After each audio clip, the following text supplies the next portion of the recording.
Book review on video.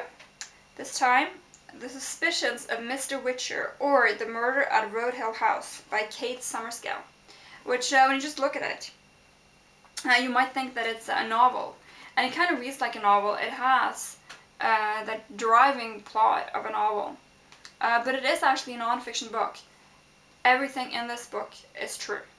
It tells the story of a pretty gruesome murder that happened in 1860 in a small village in Wiltshire in England, where a small boy, he was only 4 years old, was murdered in a pretty brutal way. And the police at the time thought it was obvious that the murderer had to be a person within the home. That is, one of the servants or a member of the child's own family. So you might think it's a locked room mystery. In some ways, the original locked room mystery, because it inspired a lot of writers. Wilkie Collins, for instance, when he wrote his famous Moonstone, and even Charles Dickens in The Mystery of Edwin Drood. Dickens was very interested in this case, as is shown by his letters and papers that he left. But even though it was a locked room mystery with a very limited number of suspects, it was a complete mystery that even the brightest minds of the police force at the time, the Mr. Wiltshire of the title, could not penetrate. Everyone had thoughts about it, theories about it. Some people's lives were almost completely ruined because of suspicions in this case, because of theories that made so much sense, that of course they had to be true.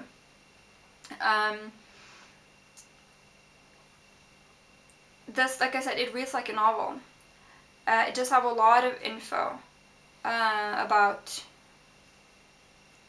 specifics of the case, specifics of the investigation, specifics of the way society worked, the way the law was at that time. But it doesn't bog you down in details, because she writes very well. She has a great language. It's fun to read. Although perhaps I shouldn't say that about a true crime story, but she has a lot of little, a lot of info has been preserved from this case. So she has a lot of fun little asides about people in the village, their testimonies. It's a very entertaining book as well. I learned a lot actually about English law in the 19th century, and about the development of the police force in London and in England, which is really fascinating. And just the story in this book, The Road Hill Murder, I have to say, is so fascinating. It's just for the story, it deserves to be read, because it's one of those stories where you think, can this really be true? Is this possible that this was going on? And apparently, it's all true. She brings basically everything to the table, even the solution to the story, which did present itself some years later. There was a conviction and the case was solved, although a number of people do feel that perhaps the entire mystery was not brought out into the open, and the way Summerscale presents sort of the aftermath of the solution of the mystery, I thought was very interesting, and certainly led me to believe that her conclusions made a lot of sense. I'm not going to say what they were, because that would reveal too much, but she's a wonderful writer. I would really like to read more by her, because she has a wonderful way with language. The story is fascinating. You learn a lot, and again, just the whole idea of this being a true story is so fascinating while you read. Partly everything, how it actually happened, being real, these people who she really brings to life were real life people. They walked around and ate and slept and had thoughts and feelings just like we do. And it's all so well preserved. It's like staring into a little scene in amber, preserved in amber. Like a window into the past almost, because so much has been preserved of how this family lived, what they did before and after the murder, and basically everything set down and everything preserved in certainly the files of the Scotland Yard as well as other places.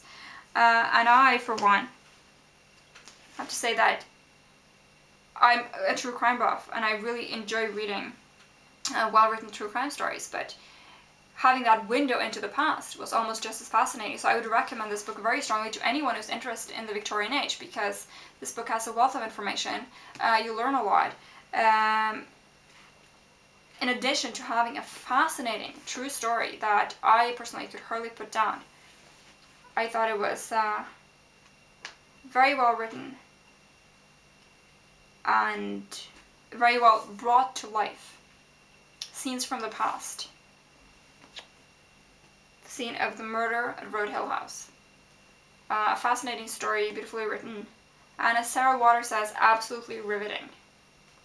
I have to say this was well worth reading. I really would recommend this book to almost anyone. If you like a good mystery, murder mystery, if you like history books, seeing the past through the lens of a novel, or this is not a novel but it reads like a novel. If you're interested in true crime, it's a must.